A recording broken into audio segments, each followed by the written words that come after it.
Bonjour à tous, je suis Sandra Leguet-Derpeyrou, je suis épidémiologiste à l'Institut Bergonié à Bordeaux et je travaille au sein d'une équipe INSERM Épicène. Je ne peux malheureusement pas être là aujourd'hui, mais je serai représentée si vous avez des questions par le professeur Isabelle Baldi et le docteur Sébastien Orazio. J'ai donc le plaisir de vous présenter le projet Pelicano qui a été sélectionné et qui va être financé par le plan Ecofito 2. Donc Pelicano pour Pesticide, Exposome, Lymphomagenesis, Chemoresistance and Survival Outcomes.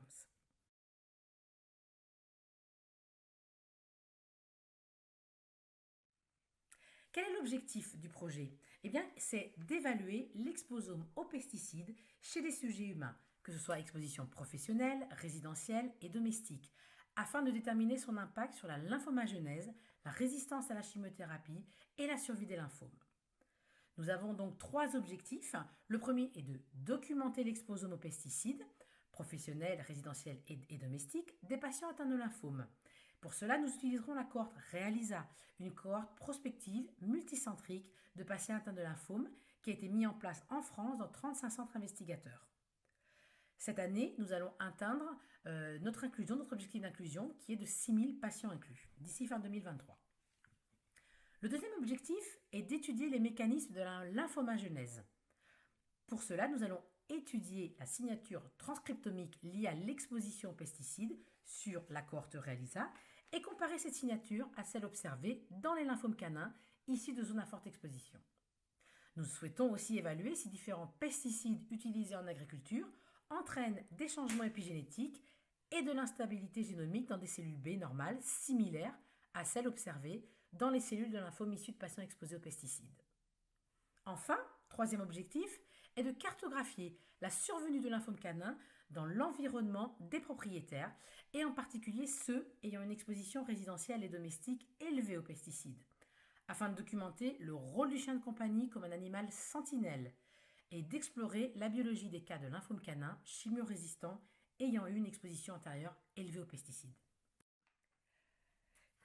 L'originalité de ce projet, c'est d'associer différentes compétences comme l'épidémiologie, la santé publique, l'hématologie clinique, la cancérologie animale, la biologie des hémopathies lymphoïdes, pour développer une étude d'ampleur inédite couvrant la caractérisation de l'exposome, la santé animale et humaine et l'identification de mécanismes biologiques. Quelles sont les réponses aux attentes de l'appel à projet? Nous souhaitons améliorer les connaissances sur la relation exposition-risque entre les pesticides et la réponse au traitement et à la survie des lymphomes, via des études pronostiques en tenant compte des facteurs d'exposition constituant une part de l'exposome. Nous souhaitons aussi que Pelicano, nous allons tenter en tout cas de répliquer les résultats de l'étude de Sylvain Lamure. Pour mémoire, Sylvain Lamure avait publié en 2019 l'étude Prolifi, où il avait montré que les patients exposés professionnellement aux pesticides, et particulièrement les agriculteurs, avaient un moins bon taux de réponse complète à l'immunochimiothérapie de première ligne et avaient une survie sans progression à 2 ans significativement impactée. Le tout bien sûr ajusté sur tous les facteurs pronostiques. Si nous arrivons à répliquer ces résultats, la présomption de lien sera bien plus forte et cela permettra de prendre en compte l'exposition des patients dans le schéma thérapeutique et appuiera davantage une politique de prévention primaire. Nous souhaitons aussi identifier dans des zones à forte pollution aux pesticides des agrégats de lymphome canin pour mettre en place une surveillance sanitaire renforcée des riverains. Quel est l'intérêt pour le plan Ecofito et les politiques publiques de Pelicano? Ces travaux vont nous permettre de compléter nos connaissances sur les liens entre l'exposition aux pesticides et la lymphomagenèse. Ils vont peut-être permettre de définir de nouveaux mécanismes moléculaires sous-jacents. De même, ils vont venir approfondir les connaissances sur les lymphomes canins, notamment par l'exploration d'un éventuel surrisque dans les zones à forte exposition aux pesticides. Ces travaux vont pouvoir permettre aussi d'identifier de nouvelles cibles thérapeutiques pour améliorer la prise en charge des patients atteints de lymphome, avec une exposition professionnelle aux pesticides dont le pronostic est encore très péjoratif. Cette étude va aussi nous permettre la caractérisation des expositions aux pesticides d'usage résidentiel et domestique chez ces mêmes patients et de documenter des cas de lymphome canin dans l'entourage des patients atteints de lymphome, qui pourraient permettre de mieux caractériser ce risque. Enfin, les résultats de cette étude pourraient également avoir un impact dans le cadre réglementaire, concernant l'utilisation d'insecticides, de fongicides, d'herbicides dans les cultures. L'identification des facteurs de risque de tumorigénèse pourrait renforcer la politique nationale et européenne de limitation de l'utilisation des traitements phytosanitaires dans les cultures. Ces limitations pourraient avoir un impact sur la politique de santé en réduisant l'incidence des lymphomes non-Hodgkiniens, en limitant le pronostic défavorable de la maladie chez les patients exposés aux pesticides. De plus, ces données vont contribuer au dispositif de surveillance sur les effets non intentionnels des produits phytopharmaceutiques d'origine agricole et de répondre aux attentes du dernier plan cancer. Quelles sont nos hypothèses ? L'hypothèse 1, c'est qu'une évaluation complète des expositions aux pesticides peut mettre en évidence un risque de chimiorésistance plus élevé chez les patients exposés et par conséquent une survie plus faible dans les lymphomes non-Hodgkiniens. Nous avons donc créé 2 work packages. Le work package 1 est, en utilisant les données de la cohorte REALISA, de produire donc les données cliniques et de survie et de collecter les échantillons de biologie moléculaire, de tissus aussi tumoral et d'échantillons de sanguins. Le work package 2 est un package sur l'exposome aux pesticides et l'impact de l'exposition sur la réponse au traitement et à la survie. L'hypothèse 2 est que l'exposition de lymphocytes situés dans et à proximité des barrières cutanéo-muqueuses soumises à une exposition rythmée par le calendrier agricole pendant de nombreuses années peut induire des modifications de la structure 3D de la chromatine impliquée dans la tumorigénèse.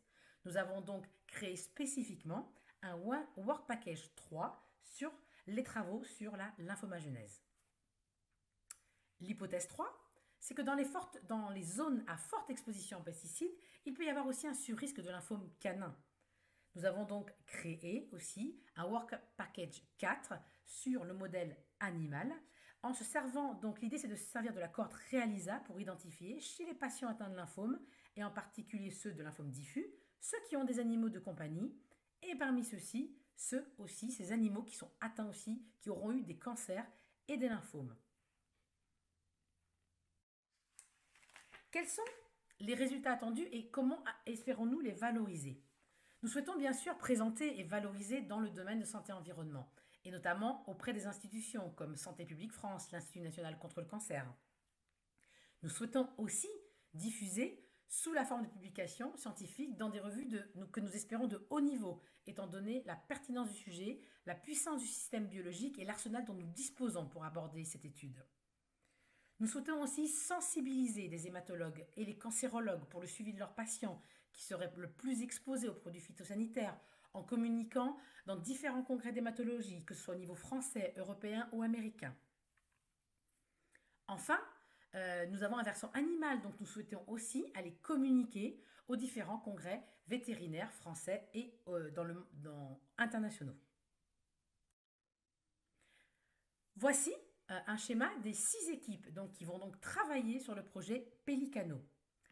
En partenaire 1, nous avons l'équipe de recherche INSERM, Epicène, qui est dédiée à l'épidémiologie des cancers et aux expositions environnementales, dirigée par le professeur Isabelle Baldi, qui va apporter son expertise, qui est reconnue au niveau international sur l'évaluation de l'exposition aux pesticides, en utilisant à la fois des matrices emploi-exposition et aussi en coordonnant des séances d'expertise collective, et elle sera assistée par Camille Carle et Lucie Degraff. Nous aurons aussi moi-même et le docteur Monroe, qui est aussi le co-PI de l'étude REALISA. Nous allons coordonner la tâche de l'exposome aux pesticides en relation avec l'exposition résidentielle et l'exposition aux autres pesticides domestiques, en travaillant en collaboration avec Sébastien Orazio de l'Institut Bergonié, qui travaille déjà sur le projet Géocapito sur cette thématique. Donc nous allons coordonner ces 2 équipes, le Work Package 2.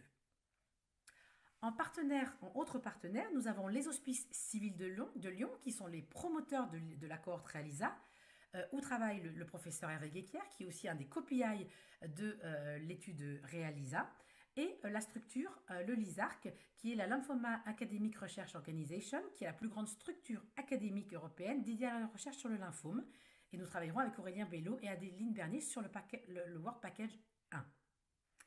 Nous avons aussi, en partenaire 4, l'Institut de génétique humaine au CHU de Montpellier, Une équipe dirigée par Jérôme Moreau, il sera assisté de Sylvain Lamure, qui possède une forte expertise dans la biologie des lymphocytes B et qui va donc leader le Work Package sur la lymphomagenèse. Enfin, pour terminer, en partenaire 6, nous allons collaborer avec l'équipe VetAgroSup au campus vétérinaire de Lyon, en partenariat avec le centre hospitalo-universitaire Animaux de compagnie, dirigé par le professeur Frédéric Ponce et Thierry Marchal, spécialistes européens en cancérologie vétérinaire, qui vont coordonner le Work Package 4. Je vous remercie pour votre attention.